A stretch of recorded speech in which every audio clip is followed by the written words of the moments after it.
some of you have seen me before.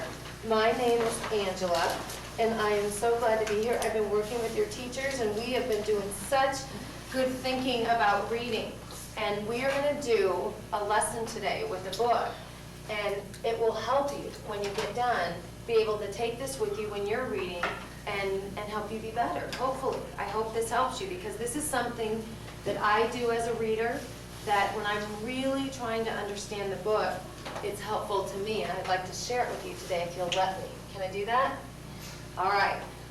The author, when they write a book, really wants the reader, which is us, sometimes you, sometimes me, really wants us to get something from that book.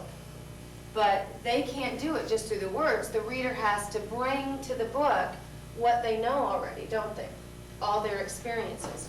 So if the book is going to be a really good book, it's a matchup between what the author wants us to get and what we already know. And the way to do that is something called an inference.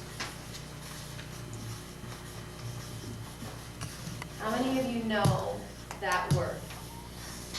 It's something that your brains do. Yes? You've heard it before? A lot of times we talk about that in reading. You might even see a sheet that says you need to infer on that sheet, or you need to infer in that story. Have you heard it before or seen it before? It's a good guess. It's like a good guess. And I'm going to show you how to make sure that that good guess or that conclusion that you make as a reader is the best it can be. Now, I've got a secret for you. Did you know that your brains have been inferencing ever since you were this big, like 2 or 3, like you were really little, before you even could read the words in the book? Your brain could infer. Let me show you, because this is what inferencing is. Inferencing is your brain's ability to figure out what isn't directly stated by the author using the clues that they give you and your background experiences. That thing that I said has to come together.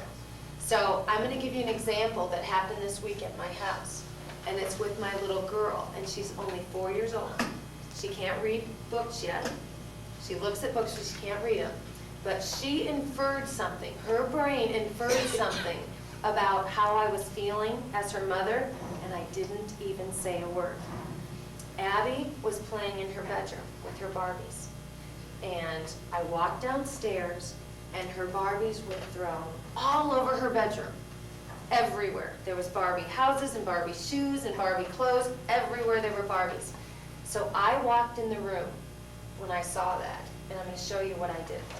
I walked in the room. I got to stand right here. I'm going to walk in the room, okay? Move right over here. I walked in the room like this, and Abby was sitting in the room. I looked around the room. I crossed my arms really tightly, and I did this. And do you know what Abby did? Are you mad? What did you think she did? Pick the toys up. She went right to her Barbies and she picked the toys up. And I didn't say anything to her. I didn't even say, Abby, you're in trouble. I didn't say, Abby, pick those toys up right now or you're going to go in timeout. I didn't say, Abby, if you don't get those picked up in 5 minutes, I'm going to throw that away. Because I've said all those things before to her. And do you know what?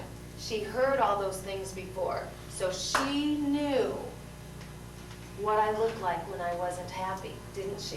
Yep. And she inferred what I needed her to do. And guess how old she is? Remember? 4. She's only 4. Your brains can do that.